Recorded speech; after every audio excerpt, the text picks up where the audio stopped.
과 약속이라는 제목으로 하나님 말씀 전하겠습니다. 저는 참 실수가 많고 허물이 많은 사람입니다. 아유, 다행입니다. 제가 이 말하면 또 성도님들이 아멘 그럴까 봐서 저는 참 실수가 많고 허물이 많은 사람입니다. 그러면 또 성도님들이 아멘 그러면 참 그게 맞긴 하지만 제가 무안하잖아요. 그럼요. 그래서 저도 제 자신에 대해서 참 불만이 많을 때가 많습니다. 그런데 제가 성경의 위대한 인물들을 생각하면서 자주 위로를 받습니다. 왜냐하면 성경의 위대한 인물들을 보니까 그들도 다 저 정도의 실수나 허물은 다 있더라고요. 뭐 다 거기인 것 같습니다. 아브라함은 겁이 나면 자기 혼자 살겠다고 자기 부인도 버리는 사람이었습니다. 한 번도 아니고 두 번이나. 그런데 가만히 생각해보니까 나는 적어도 그런 사람은 아니거든요. 죽어도 같이 죽고 살아도 같이 살지 혼자 살겠다고 부인 버리고 그런 사람은 아닙니다. 무슨 뭐 제가 특별하게 제 아내를 죽자고 사랑하는 스타일도 아니지만 원래 기질이 그렇습니다. 제가 저 살자고 부인 버리는 사람은 절대로 아닙니다. 이삭은 애써서 판 셈을, 요즘의 셈은 아무것도 아니지만 그 시절의 셈은 굉장히 중요한 겁니다. 일종의 요즘에 석유 나오는 유전보다 더 중요한 겁니다. 애써서 판 셈을 남이 와서 뺏으려고 하면 두 말 않고 쳐버리고 도망갔던 사람입니다. 싸우기 싫어서. 물러 터진 거죠. 어떻게 보면. 근데 가만히 생각해보니까 나는 또 그렇게 물러 터진 사람은 아니에요. 어떻게 해서든지 내가 지키지 그렇게 쉽게 내가 빼앗기고 사는 사람 아니거든요. 야곱이라고 하는 사람을 가만히 보니까 이 사람은 남이 가지고 있는 것 중에 마음에 든 게 있으면 아주 간교하게 거짓말하고 사기를 쳐서 빼앗아내는 사람이에요. 나는 가만히 보니까 남이 가진 거 마음에 든 거 있으면 가서 떳떳하게 좀 줄 수 있냐고 물어보지 절대로 간교하게 거짓말해서 빼앗는 사람이 아니에요. 그런 면에서 보면 내가 없는 거 남이 있고 남이 있는 것도 나한테 없고 그러거든요. 다 거기서 인간은 거기지 어떤 인간이 특별하게 완전하고 어떤 인간은 아주 쓸모없고 그런 건 아닌 것 같아요. 그래서 우리가 세상 살아가는데 참 중요한 그 원리 중에 하나가 남의 좋은 점에 주목한다는 겁니다. 한번 옆 사람에게 한번 부탁해 보세요. 나의 좋은 점 봐주세요. 시작. 크게 말하세요. 진지하게 나의 좋은 점만 봐주세요. 네, 성도님들 부탁합니다. 나의 나쁜 점은 보지 마세요. 저의 좋은 점만 보세요. 그래도 나쁜 점보다는 좋은 점이 더 많지 않습니까? 아멘? 이럴 때는 아멘 하셔야죠. 그래서 종종 그렇게 말씀하시잖아요. 어른들이 좋은 관계를 유지하고 살려면 부부가 아닌 이상 너무 가까이 가지 말고 너무 많이 알지 말고 다 알고 나면 서로 너무 잘하는 것 때문에 서로를 해친다고 하지 않습니까? 적당하게 좀 몰라야 돼요. 여호수아도 참 약점과 허물이 많았던 사람인 것 같습니다. 오늘 본문에 보니까 여호수아가 저질렀던 중대한 실수가 나타납니다. 그런데 이 실수는 여호수아 한 사람에게만 해로운 것이 아니고 이스라엘 전체 민족의 역사에 해를 미친 중대한 실수였습니다. 자, 이때는 여리고 성도 무찌르고 또 한 번 실패했지만 다시 일어서서 아이 성도 무찌르고 아주 이스라엘의 사기가 고양되었을 때의 일입니다. 이스라엘이 승승장구하니까 주변의 다른 민족들이 다른 도시국가들이 겁을 바짝 집어먹고 이제 우리가 살기 위해서는 우리끼리 뭉쳐야 한다. 평소에는 자기들끼리 티격태격 싸웠는데 이스라엘에게 죽지 않으려고 다른 도시국가들이 다 뭉치기를 시작하는 겁니다. 함께 전쟁하려고. 그런데 그 중에 기브온이라고 하는 부족은 다른 방법으로 살 길을 모색했습니다. 이스라엘이 이렇게 승승장구하는 모습을 보니까 붙어봐야 질 것 같거든요. 그래서 어떤 방법으로 살 길을 찾냐면 이스라엘 앞에 가서 무릎 꿇습니다. 항복하고 두 손 들고 제발 살려주십시오. 살려주시기만 하면 뭐든지 다 하겠습니다. 이렇게 빌면서 살 길을 찾는 겁니다. 하나님께서 이스라엘 백성들에게 내리신 명령에 의하면 이 가나안 땅에 그 어떤 종족이나 어떤 도시국가도 살 길이 없습니다. 모든 부족들과 모든 종족들을 다 죽이라고 하나님께서 명령하셨습니다. 한 사람도 빠짐없이. 이 부분에서 우리가 항상 궁금한 또 질문이 있는데, 그것은 바로 어찌 사랑의 하나님께서 그렇게 잔인하게 모든 종족을 다 죽이라고 명령을 내릴 수가 있습니까? 아무리 봐도 하나님은, 그 구약의 하나님은 신약의 하나님과 좀 다른 것 같습니다. 이런 질문이 항상 나오는 거예요. 그래서 교회사를 보면 예전부터 아주 신학을 열심히 공부를 잘한 똑똑한 많은 사람들이 구약의 하나님과 신약의 하나님은 성품이 맞지 않기 때문에 구약의 하나님을 차별해서 좀 접어두고 신약의 하나님을 열심히 믿어야 된다, 이런 주장을 하는 사람들이 많았습니다. 그러나 사실 이 부분도 정말 인간을 사랑하시는 하나님의 그 사랑이라는 속성에서 벗어나지 않는 진리라는 사실을 우리가 알 수 있습니다. 자, 잡초가 가득 무성하게 피어있는 여기 밭이 있습니다. 이 밭을 좋은 알곡을 키우는 곡식밭으로 이제 바꿔야 됩니다. 그럼 어떻게 해야 됩니까? 잡초를 살려놓고는 안 됩니다. 잡초를 전부 베어야 됩니다. 베기만 해서도 안 됩니다. 뿌리까지 말라 죽이기 위해서 제초제를 그냥 수북하게 뿌리고 한 일주일을 가만히 기다려야 됩니다. 제초제가 땅속에까지 깊이 뿌리까지 파고 들어갈 때까지. 그리고 한 열흘쯤 후에 땅을 갈아 엎어야 됩니다.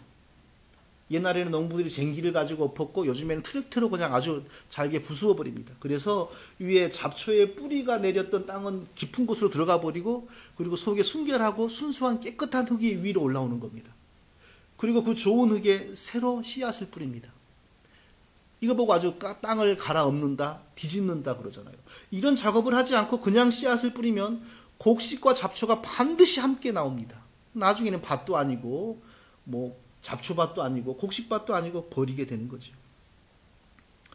우상 숭배와 타락과 온갖 죄악과 부패가 가득한 가나안 땅을 변화시켜서 하나님 나라의 중심으로 삼기 위해서는 이 똑같은 작업이 필요했던 것입니다. 그 땅에 딱 자리 잡고 있는 더러운 문화, 죄악된 문화, 우상의 문화, 우상 종교, 이게 끊어져야 됩니다. 없어져야 됩니다. 그런데 그 문화와 우상 종교가 없어질 수 있는 유일한 방법은 그 문화를 즐기고 그 문화를 사랑하는 인간이 없어져야 됩니다. 그 종교를 추종하는 인간이 없어져야 됩니다.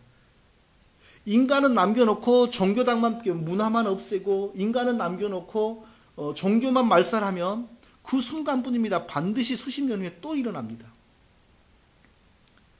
5.16으로 정권을 장악한 정부가 조국 근대화라고 하는 명제를 가지고 열심히 경제개발에 박차를 가했습니다. 한국에서 있었던 일입니다. 근데 아무리 해봐도 한계가 있습니다. 왜냐하면 국민들의 의식이 따라가지는 못하는 거예요. 이 정부를. 국민들의 정신이 깨있지 않고서는 이 조국 근대화가 안 되겠다. 정신을 개조해야 되겠다. 그런 차원에서 나온 일 중에 하나가 뭐냐? 미신타파라고 하는 것이었습니다. 국민들의 머릿속에 딱 뿌리 내리고 있는 미신을 다 없애지 않고서는 이게 개화가 되지 않는다. 그래서 무당 점장이를 강력하게 탄압했습니다. 군사정부니 얼마나 마음대로 다 하죠. 말 안 들으면 군홧발로 차고 하는 정부니까. 그전에도 무당이나 점장이가 떳떳하고 자랑스러운 직업은 아니지만 군사정부가 들어서고 나서 무당이나 점장이는 얼굴을 못 듣고 숨어 다녔습니다. 점을 치고 무당 굿을 하려면 밤에 숨어서 했지 벌건 데 나서 절대 못했습니다.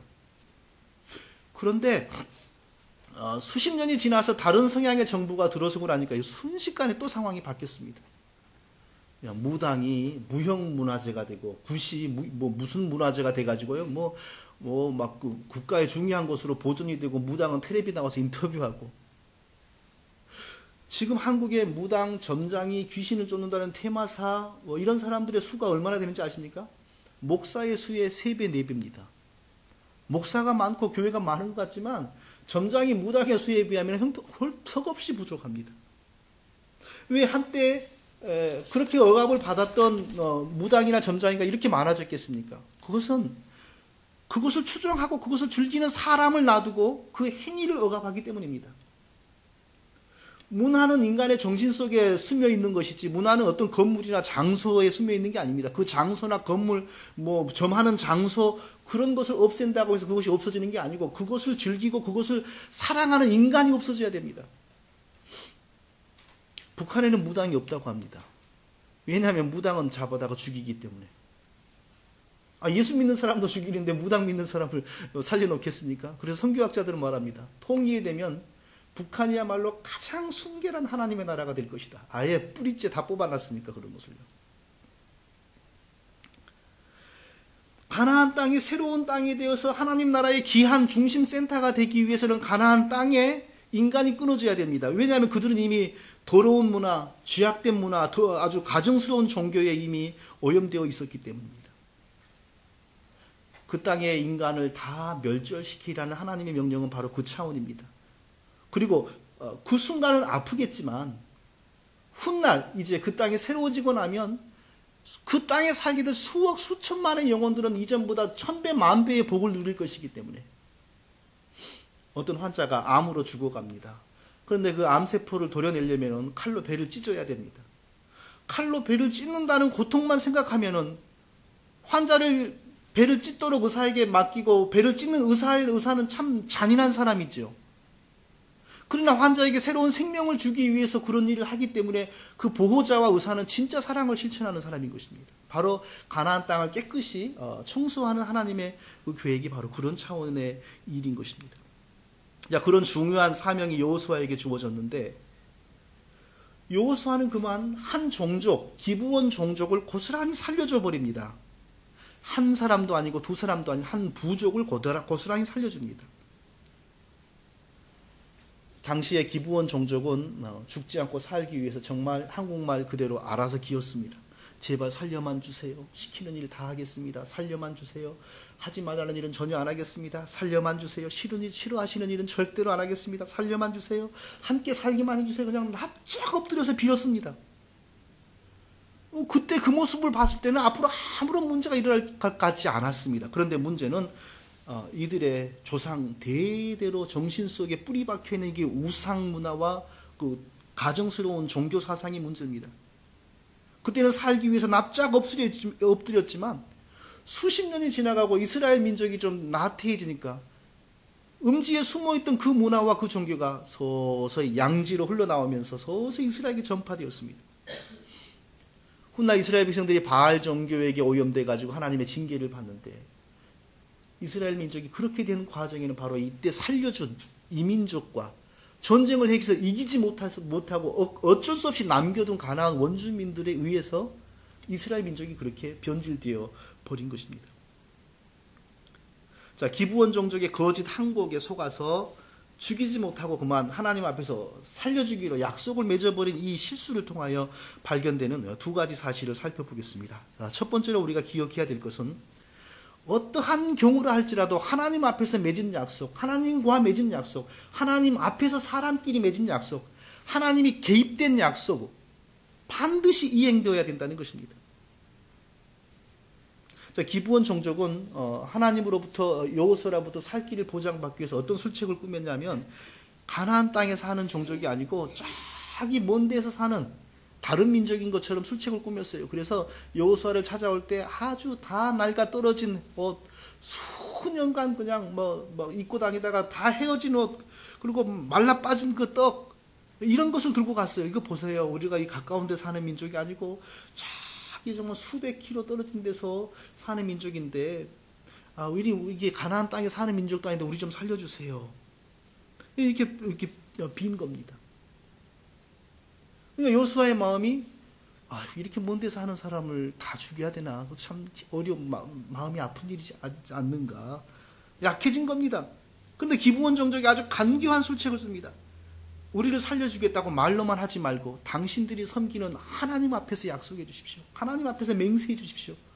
그러니까 그만 하나님 앞에서 맹세합니다. 하나님 앞에서 약속합니다. 그래, 절대 하나님의 이름으로 약속하거니와 너희들 죽이지 않겠다. 약속을 또 어겨버리고 맙니다. 3일 지났습니다. 그런데 사실이 밝혀집니다. 먼데 사는 민족이 아니고 알고 보니까 바로 옆에 사는 민족입니다. 바로 가까운 데 사는 부족으로서 하나님의 명령에 의하면 절대로 살아나서는 안 될 부족입니다. 그래서 그때서야 많은 사람들이 이제라도 죽입시다. 특히 저들이 거짓말을 하고 우리와 약속을 맺었기 때문에 죽여도 되지 않습니까? 죽이려고 합니다. 그런데 또 다른 이스라엘의 그룹 속에서 이런 의견이 나옵니다. 19절 우리 한번 다 같이 읽어보겠습니다. 19절 19절 한 목소리로요. 시작. 모든 족장이 회중에게 이르되 우리가 이스라엘 하나님 여호와로 그들에게 맹세하였은즉 이제 그들을 건드리지 못하리라. 이스라엘 하나님 여호와로 맹세하였은즉 하나님 앞에서 약속하였고 하나님의 이름으로 보장하였으므로 절대로 그것을 우리 마음대로 깨트릴 수 없다. 이스라엘 민족 내부에서 이런 목소리가 나오기 시작하는 것입니다. 자, 우리의 언어는 입에서 나가는 순간 없어져 버립니다. 그래서 옛부터 사람들은 중요한 내용은 말로 하지 않고 글자로 남겼습니다. 아주 예전에는 종이가 없을 때는 바위에다가 새겼습니다. 글자가 없을 때는 그림을 그렸습니다. 그래서 글자가 없을 때는 그 약속하는 내용을 그림으로 그렸어요. 그걸 보고 상형 문자라고 하지 않습니까?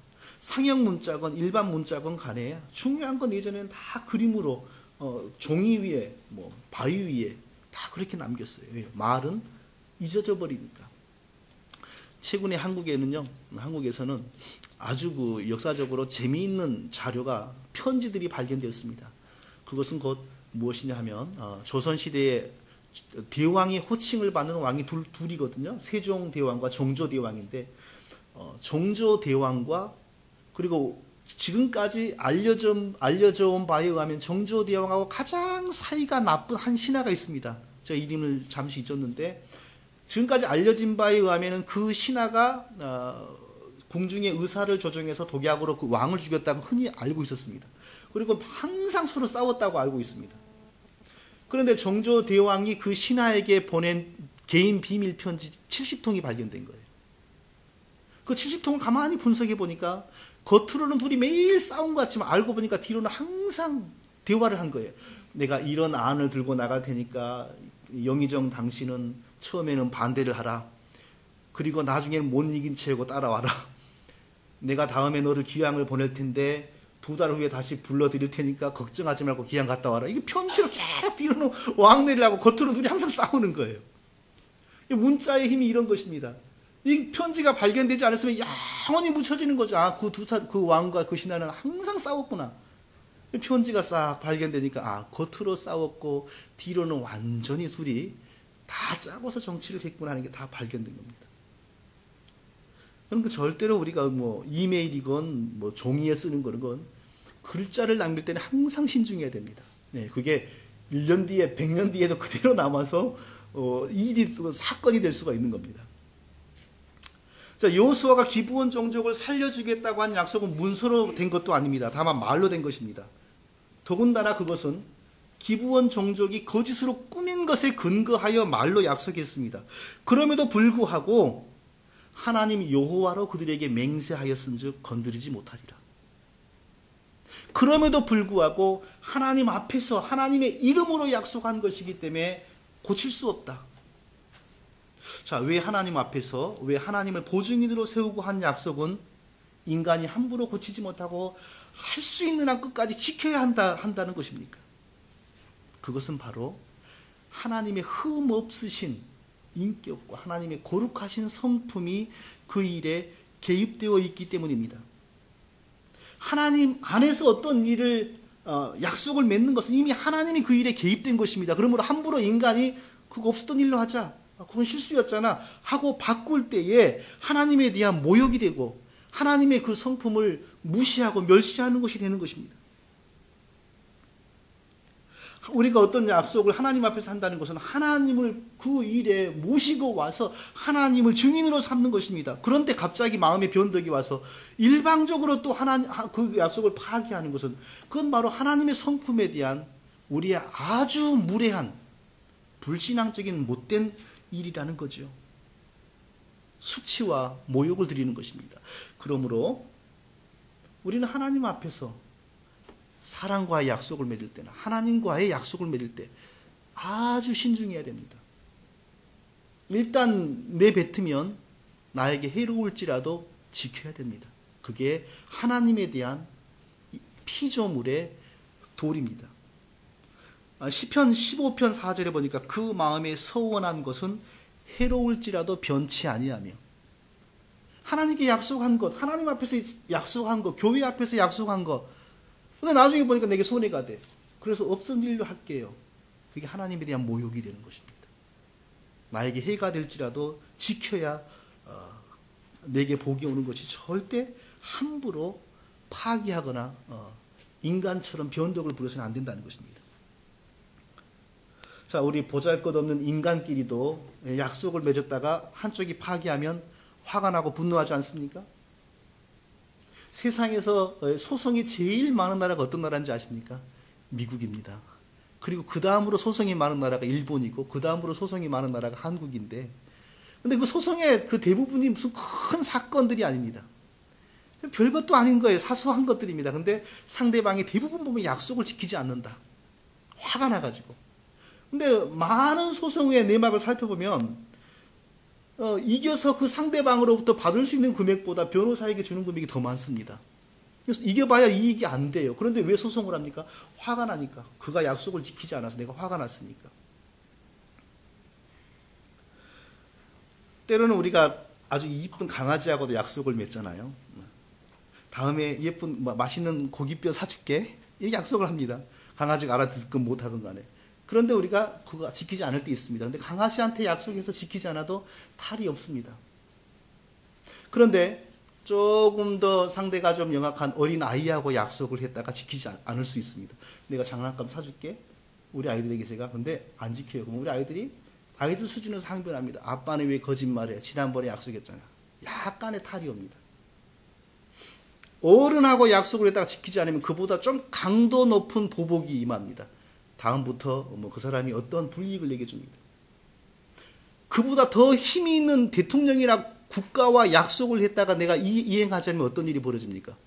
이제는 간단하게 끝나지 않습니다. 강제로 이행하게 만듭니다. 큰 손해가 나에게 옵니다. 하나님은 그 어떤 왕보다도 권세 있는 분이고 하나님은 어떤 그 국가보다도 높으신 분입니다. 그분과 약속을 맺다가 내가 변덕을 부리고 임의로 이행하지 않을 때에 하나님께서 어떤 일을 하실 수 있겠는지 우리가 너무나 그것은 명확하지 않습니까? 스스로 속이지 말라. 하나님은 만홀히 여김을 받지 아니하시나니 사람이 무엇을 심든지 그대로 거두리라. 훗날 다윗 시대에 실제로 이런 일이 벌어졌습니다. 다윗 시대에 3년간 비가 오지 않은 겁니다. 가뭄이 들었어요. 아무리 기도해도 하나님께서 비를 주시지 않습니다. 하나님께서 다윗에게 이유를 말합니다. 사울이 정권을 장악했을 때 기브온 종족을 학살한 일이 있었습니다. 400년 전에 중요한 설교를 할 때는 꼭 하나님께서 저런 사인을 주십니다. 400년 전에 여호수아 시대에 기브온 종족, 하나님 앞에서 기브온 종족을 다 해치지 않겠다고 약속을 했는데 400년 후에 사울이 그 약속을 어기고 기브온을 학살한 겁니다. 그런데 몇 년 뒤에, 그때도 아니에요. 몇 년 뒤에 다윗 시대에 3년간 기근이 생겼습니다. 하나님께서 말씀합니다. 기브온 종족의 원한을 풀어주지 않으면 비를 내리지 않겠다. 다윗이 기브온 종족에 물었습니다. 어찌하면 좋겠는지. 기브온 종족이 요구합니다. 우리 부족을 이 땅에서 몰아내려고 시도했던 악한 왕 사울의 후손 7명을 우리에게 내어주십시오. 기브온 종족이 사울의 후손 7사람을 목매달아 죽입니다. 그 일이 있고 나니까 드디어 하나님께서 비를 주셨습니다. 하나님 앞에서 약속한 것, 하나님 앞에서 언약한 것, 이거 굉장히 이처럼 중요한 부분입니다. 성도 여러분, 우리의 신앙은 하나님과의 관계입니다. 하나님과의 관계 안에는 우리가 하나님 앞에서 개인적으로 결단하고 하나님 앞에서 마음을 정하고 하나님께 약속한 것, 이거 굉장히 중요한 부분입니다. 왜냐하면 과연 우리가 하나님을 두려운 분으로 믿는지, 과연 하나님을 우리가 존경하는 분인지, 존경하고 있는지, 아니면 사람처럼 대충 믿고 있는지 여기서 드러나는 것입니다. 이제 되셨습니까? 저는요, 우리 성도님들이, 우리 교회 성도님들 뿐만 아니라 우리 교회 성도님들은 그런 일 없잖아요. 모든 교회 성도님들이 기회가 되면 이런 말씀 꼭 드립니다. 한 교회의 교인으로서 등록했다는 것은 하나님 앞에서 약속을 맺는 겁니다. 하나님과 이 교회의 한 멤버가 되어 이 교회를 지극히 사랑하면서 하나님을 섬기겠다고 하나님께 약속하고 언약을 맺는 겁니다. 믿으십니까? 그런데 어떤 분들은 그 약속을 헌신짝처럼 버립니다. 아무 일도 아닌데, 별것도 아닌데, 사소한 일인데 조금 마음 상했다고 해서 신발 갈아탄듯이 교회를 샥 바꾸고 다니는 분들이 있습니다. 아주 무리한 일입니다. 하나님의 성품을 아주 훼손하는 나쁜 일입니다. 하나님을 믿는다는 것은 하나님의 성품을 존중하고 하나님의 인격을 우리가 따라 배운다는 것인데, 하나님의 성품과 하나님의 인격을 멸시하면서 신앙생활하는 게 복이 되겠습니까? 교회를 샥 바꾸고 다니는 분들 절대 복을 받지 못합니다. 겉으로는 좋은 것 같지만 그 내막을 보면 결코 하나님으로부터 귀하고 신령한 은혜 받지 못합니다. 우리는 하나님 앞에서 결단한 일, 물론 교회를 바꾸지 않고서는 내 영혼이 살 수 없는 때가 있습니다. 그걸 모르는 바 아니죠. 그러나 그 내막은 나의 양심과 하나님이 아시는 거죠. 우리가 하나님을 잘 섬긴다는 것은, 우리가 믿음 생활을 잘한다는 것은 하나님 앞에서 결정하고 하나님 앞에서 약속하고 하나님 앞에서 마음을 정한 것을 힘을 다하면서 지켜가는 것입니다. 그게 믿음의 질입니다. 처음 하나님과 약속한 내용들, 처음 하나님 앞에서 마음을 정한 내용들, 변치 않고 끝까지 가꾸어가고 변치 않고 끝까지 이루어드리는 게 우리의 믿음의 큰 덕이고, 그게 바로 복을 받는 중요한 것 중에 하나인 것입니다. 지금 신약시대잖아요. 구약시대가 아니잖아요. 하나님의 성품이 구약시대는 이랬고 신약시대는 이렇겠습니까? 구약의 하나님이 신약의 하나님이고 그 동일한 하나님입니다. 하나님의 성품과 하나님의 인품은 동일합니다. 언제나 하나님은 우리에게 두려운 분, 존경해야 할 분, 정말 귀하게 사랑해야 할 분으로 우리에게 계실 때에 우리가 그 믿음으로 인하여 복을 받는 것이지, 인간적으로 하나님 앞에서 가벼이 날마다 쉽게 처신하면 믿을지라도 신령한 은혜 받기가 어려운 것입니다. 저는 우리 사랑하는 성도님들이 하나님 앞에서 마음을 정했다거나 하나님 앞에서 약속했다거나 하나님 앞에서 서원한 것이 있다면 인간적으로 변덕 부리지 마시고 꾸준하게 이루어 드리시기를 예수님의 이름으로 축원드립니다. 자, 두 번째로 또 우리가 오늘 본문을 통해서 또 기억해야 될 것은요, 사탄과 타협하지 않고 세상에 물들지 않는 유일한 방어책은 오직 하나님의 뜻을 추구하는 것입니다. 오직 하나님의 뜻을 추구할 때에 우리가 세상에 물들지 않고 사탄에게 우리가 지배당하지 않을 수 있다는 것입니다. 살아남고자 술책을 부리는 이 기부원 종족이 얼마나 정말 간교하게 꾸미는지 모릅니다. 그렇게 그냥 납작 엎드려서 살려달라고 하는데 마음을 가진 인간이 누가 그게 마음이 흔들리지 않겠습니까? 무서운 일입니다. 차라리 다른 부족들은 힘을 합해가지고 이스라엘과 싸우려고 하니까 싸워서 죽이면 끝입니다. 그런데 이 종족은 싸우려고 하지 않고 납작 엎드려가지고 살려달라고 빌고 오니 인정상 죽일 수가 있나요? 이 사단이 이렇게 고도하게 간교하게 술책을 부립니다. 여리고성, 아이성, 거기에 원주민들은 하나도 이스라엘 백성들에게 해를 끼치지 못했습니다. 왜? 싸웠기 때문에, 서로 싸웠기 때문에. 그래서 이스라엘 백성들이 이겨가지고 다 진멸했습니다. 그들의 더러운 우상문화, 그들의 아주 가증스러운 종교, 하나도 이스라엘 백성들에게 영향을 미치지 못했습니다. 그들은 다 죽었기 때문에. 그러나 기브온 종족의 우상과 간교한 나쁘고 더러운 문화들은 잠시 땅속으로 숨었다가 고스란히 훗날을 기약하고 말았습니다. 마귀는 전쟁을 통하여 패배하는 것보다는 항복하고 화친을 맺음으로 훗날을 기약한 것입니다. 이때부터 이미 마귀가 승리한 것입니다. 자, 오늘날에도 이런 마귀의 전략은 계속해서 먹히고 있습니다. 자, 한국에 보면요, 불교와 다른 종교들이 기독교에 대해서 애처로운 목소리를 냅니다. 아니, 우리도 나름대로 착하고 선한데 왜 기독교인들은 기독교가 아닌 건 다 지옥 간다 그러고 십자가의 보혈이 아니고선 다 지옥 간다고 하냐? 같이 하나님 믿는 천주교도 그런 말 하는데 이 개신교 다 싸납고 독한 사람들이. 그래서 그냥 한 사회인으로서 우리가 서로 사이가 좋은 게 이 나라를 위해서 좋은 거니까 기독교만 구원 있다고 하지 말고 그런 말을 하지 말고 좀 서로 힘을 합하고 서로 왕래도 하면 오죽 좋냐고. 이렇게 마음 약하게 나오는 거예요. 아니 뭐 싸우자는 것도 아니고 비방한다는 것도 아니고 좀 국민들끼리 힘을 합하자고 이렇게 나오는 거예요. 이거 참 고약한 일입니다. 그래서 벌어진 게 요즘 한국에서는 그냥 석가탄신일에 교회도 가가지고 꽃다발 가지고 가고, 성탄절에는 불교에서도 꽃다발 들고 찾아오고, 왔다 갔다 보니까 없어져 버린 게 있어요. 십자가의 보혈이 없어져 버린 겁니다. 이 마귀가 이기는 겁니다. 마귀가 승리하는 겁니다. 기브온을 통하여 이스라엘을 삼킨 마귀의 전략이 바로 이것이었습니다. 서로 섞이면 서로 좋은 것 같지만 서로 섞이는 순간 기독교가 망합니다. 서로 섞이는 순간 복음이 없어집니다. 이스라엘 백성들이 기브온을 받지 말고 죽였어야 훗날이 평안한데 받아들이는 순간 이미 훗날의 불행이 예고된 겁니다. 진리를 가진 우리는 진리가 없는 세상의 모든 것들에 대해서 보일 수 있는 태도는 한 가지뿐입니다. 이것 외에는 다른 것이 없습니다. 그렇게 아무리 해봐야 구원 못 받아. 지옥 가. 관두고 예수 믿어. 관두고 십자가 붙들고 살 길 찾아. 이것 외에는 딴소리 할 게 없는 거예요.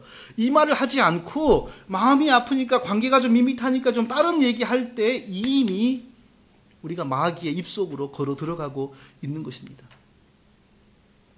하나님의 뜻, 하나님의 진리 외에는 우리가 붙들 게 없습니다. 상대방이 남편이건 상대방이 절친한 친구건 상대방이 아내이건 상대방의 친척이건 상대방이 뭐 학교의 선생님이건 직장의 상사이건 예외가 없습니다. 복음의 진리를 타협할 쪽으로 자꾸 유도하면 그냥 끝내야 돼요. 그냥 관계 끝내야 돼요. 관계 끝내면 일단 나라도 삽니다.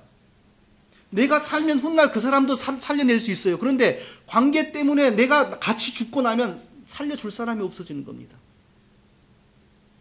하나님의 뜻을 우리가 붙들지 않으면, 진리를 붙들지 않으면 다 죽고 만다는 것입니다. 그리스도의 교회는 그 어떤 것보다 그리스도의 진리와 하나님의 뜻을 추구해야 됩니다.